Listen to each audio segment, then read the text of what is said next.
साथियों नमस्कार, मैं दिनेश कुमार सिंह। मेरे इस YouTube चैनल में आपका हार्दिक अभिनंदन और स्वागत है। साथियों, अगर अब तक मेरे इस चैनल को आपने सब्सक्राइब ना किया हो तो मेरा अनुरोध है कि चैनल को सब्सक्राइब कर लीजिए। बहुत उपयोगी चैनल है। इसमें जो भी विषय हैं उन सारे विषयों की जानकारी सबको होनी चाहिए। साथियों, आज एक नया विषय आपके समक्ष लेकर उपस्थित हूँ और विषय है उत्तर प्रदेश राजस्व संहिता की धारा 111, जो धार्मिक विन्यासों के अधीन जो कृषि भूमि है, जोत है, उसके उत्तराधिकार के संबंध में प्राविधान करती है। धारा 111 उत्तर प्रदेश राजस्व संहिता। आप जानते हो कि अध्याय 9 के 108, 109 और 110 धाराएं, जिनका मैं वीडियो पहले बना चुका हूं, जो मेरे इसी YouTube चैनल पे उपलब्ध है, जिनका मैं लिंक डिस्क्रिप्शन में दूंगा। आप देखना चाहे देख सकते हैं। धारा 108 में प्राविधान है कि कोई पुरुष थर्ड जेंडर, भूमिधर या आसामी या सरकारी पट्टेदार की यदि बिना वसीयत किए कोई मृत्यु होती है तो उसका उत्तराधिकार किसको किसको मिलेगा, उसकी भूमि, कृषि की भूमि जोत जो है किसको मिलेगी, कौन उत्तराधिकारी होगा। उस धारा में 15 खंड है, जिसमें हर खंड के में उसके नातेदार रिश्तेदारों का उल्लेख है। अगर खंड का पहले अधिकार बनेगा, अगर खंड का कोई जीवित नहीं तो खंड खा के उत्तराधिकारियों को उत्तराधिकार मिलेगा। अगर खंड खा का भी कोई जीवित नहीं तो खंड गा का। इस तरह क्रम चलता रहता है। इसका विस्तार से वीडियो आप इसी चैनल पर डिस्क्रिप्शन में जाकर लिंक पर जाकर देख सकते हैं।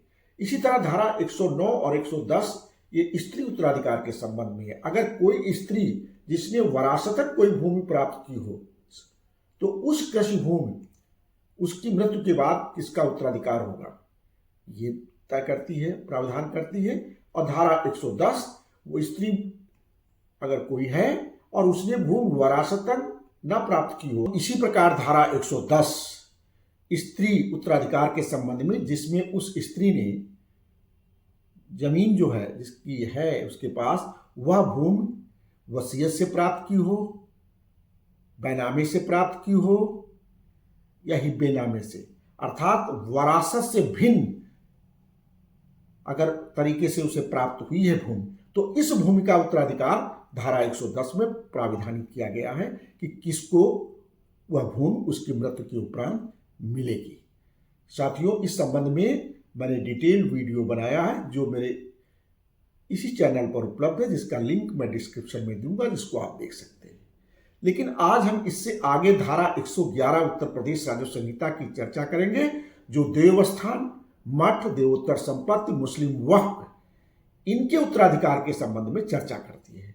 साथियों, जो अध्याय 9 उत्तर प्रदेश राजस्व संहिता का है, जिसके अंतर्गत ये धारा 108, 109, 110 ये उत्तराधिकार की आती है, तो क्या ये इसके प्रावधान उत्तराधिकार के इन जो धार्मिक विन्यास है उन पर लागू होंगे कि नहीं।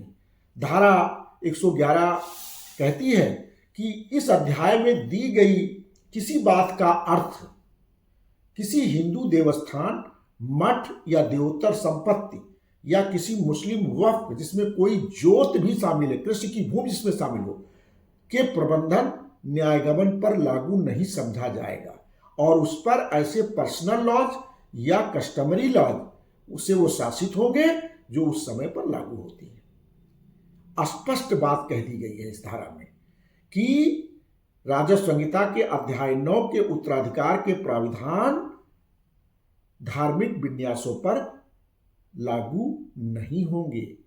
उत्तराधिकार उनके अनुरूप डिसाइड नहीं होगा। मतलब कोई अगर देवस्थान है, मठ है, देवोत्तर संपत्ति है, मुस्लिम वक्फ है, अगर उसका प्रबंधक या मठाधीश कोई व्यक्ति था और उसकी मृत्यु हो जाती है तो उसकी विधवा, पुत्र, विवाहिता पुत्र, अविवाहिता पुत्री आदि को वरासत से वो संपत्ति नहीं मिलेगी, क्योंकि उत्तराधिकार के नियम उत्तर प्रदेश राजस्व संहिता में जो धारा 108, 109, 110 के वो लागू नहीं होते हैं।